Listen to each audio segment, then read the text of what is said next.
Hello and welcome to this launch of the brand new DeliveryX Warehousing 2024 report.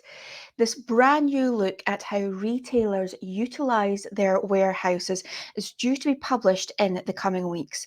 This webinar will provide an overview of the report. I'm Katie Searles, editor at DeliveryX Internet Retailing and one of the authors of this report. I worked with our dedicated research team to bring you this latest look at a fast-changing sector. It's only our second look at how warehouses are critical to retailers and especially to direct-to-consumer operations. It also highlights how different the last 12 months have been. When writing the 2023 version, there was a real focus on growing demand for both space and for labour, and that was all due to this switch to online shopping post-pandemic. The 2024 version paints a very different picture, with demand for warehousing space plummeting to an 11-year low. The opening sector of the report, or market context, really looks at how the slowdown in online shopping has impacted this sector. Of course, it's also been hit with record high inflation, high energy costs, and what a reopening of the high streets has done. There's certainly been a decreased need for e-commerce warehouse space. We'll look at what else has been putting the brakes on warehouse uptake on slide 3. Just to give an overview of the report first and foremost, though, we always try to put a real focus on what the retailers are doing and their best practices, how they're dealing with both internal and external changes. This report is no different, and we've really tried to highlight what they're doing through interviews. We spoke to B&Q about how they're transforming their physical store network into fulfillment centres. Pets at Home told us about their brand new purpose-built facility and its part in both their omni-channel capabilities and the next decade of their growth. A startup from Bristol, Furniture Box, have promised 8 p.m. next day delivery cutoff due to their well-placed warehouse, and we spoke to both of their founders. We'll take a look at how Boots employees interact with their warehouse robotics in the automation and digitalisation feature, while we'll look at Denelm rolling out solar panels across its portfolio to make sure it's as green as business as possible. So in a similar vein to all of our research, the warehousing report opens with some context.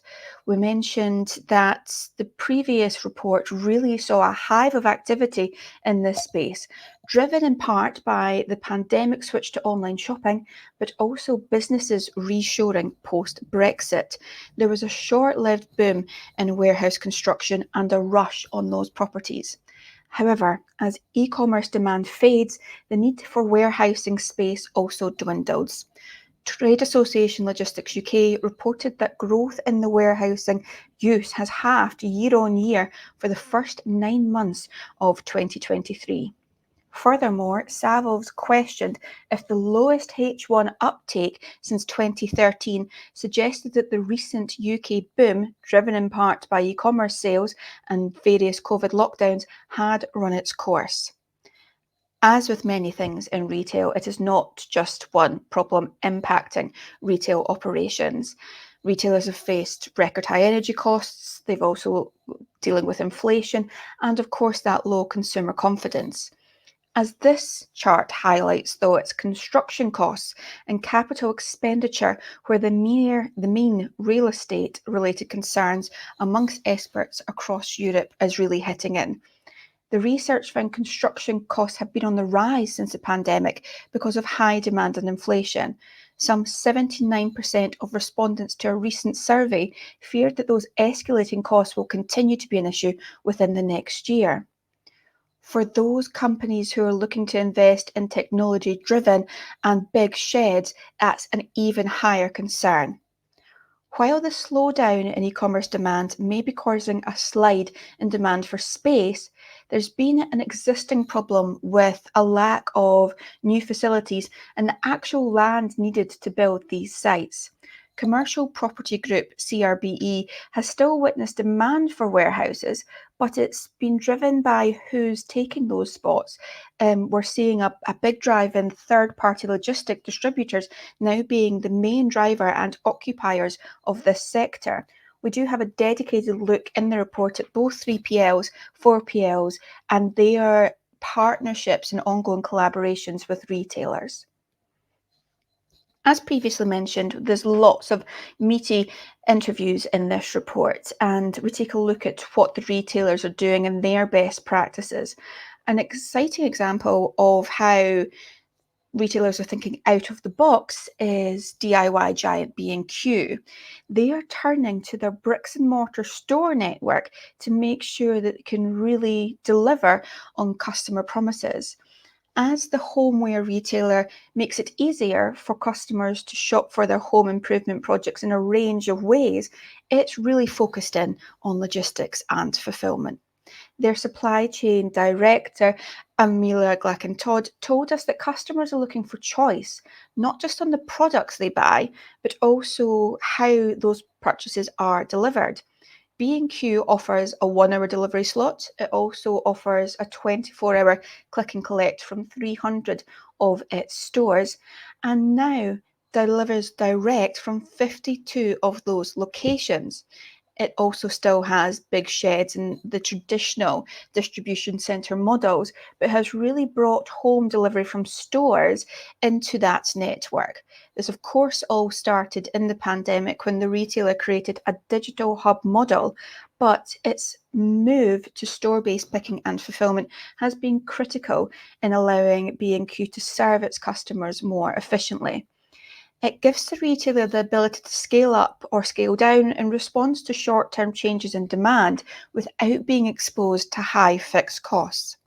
22,000 products are now available for delivery via these DigiHubs, and it enables B&Q to serve nearly 100% of the UK because it's based on a catchment area, and they look at the size of these stores to ensure that they have the depth of products necessary to fill orders and at speed.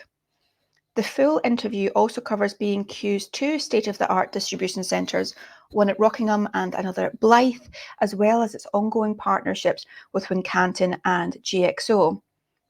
Once the report is live, the full interview will be republished on Internet Retailing in early April. So B&Q is just one of the many examples that we have in this report and how they use state-of-the-art technology. A recent survey found 77% of businesses believe they need to modernise their warehouse operations. This could be through the introduction of warehouse management software or automation in the form of AMRs, self-driving robots.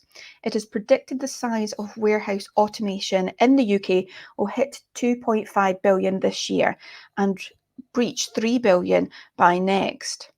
Many retailers are seeing the benefits investing in technology, including beauty and healthcare giant Boots. It has around 220 collaborative robots and 240 mini robots working alongside colleagues at its Burton-upon-Trent warehouse. The cobots are designed to take on some of the heavy lifting from employees. The AMRs can improve efficiency, with Boots estimating that they're 2 to 3 times faster than people manually pushing trolleys. The box out also looks at how the staff have adopted this technology, with many of them even giving these bots names. Smart warehouse technology provides efficiency gains, but it's also key to cleaning up the sector. There's lots of smart technology that can ensure the emissions of these sites are kept to a minimum. Lighting systems are updated, so they've got energy efficient LEDs. These are then linked to motion sensors to help reduce energy consumption even further, ensuring that lighting is only used when needed. Furthermore, the energy that drives these buildings is going green, whether it's new buildings starting from the ground up or older facilities that are being retrofitted with cleaner sources. These are both eco-friendly and cost-effective. It includes heat pumps and green electricity supplies. As highlighted in the 2023 report, warehouses across the UK have the huge potential and just the sheer space to host solar PV panels. It highlighted that 20% of the UK's largest warehouses could provide 75 million square metres of roof space, and that in turn enables up to 15 gigawatts of new solar. The UK Warehousing Association predicted that solar PVs on warehouse roofs could double the UK's solar capacity, but also reduce harmful emissions, conserve land space, and slash energy costs. It estimated the industry could save $3 billion per year in energy costs if they adopt solar. This report, however, indicates that there's been little progress in the last 12 months. Just 5% of warehouse buildings currently have solar panels on their roofs throughout the UK. The UKWA says this isn't good enough, and it has held a roundtable with ministers to call for planning permission to be overhauled and simplified to support the businesses who want to adapt. The report does highlight that Dunelm plans to install 2,642 panels across its portfolio. The installation of those PVs will add to approximately 337 kilowatts of energy as the retailer continues to decarbonise its operations. Hopefully, we'll see more retailers taking up these green forms of power when we revisit the subject in 12 months. The report does take a look ahead, stressing that data will be key. AI, machine learning will be playing an increasing role. It also looks at the growth of grey space. This is the leasing of large parts of a site or even a whole warehouse. According to data published in December 2023, there's approximately 600,000 square metres of it in the UK. Many retailers have snapped up warehouses during the pandemic and have therefore been left with excess fulfilment space.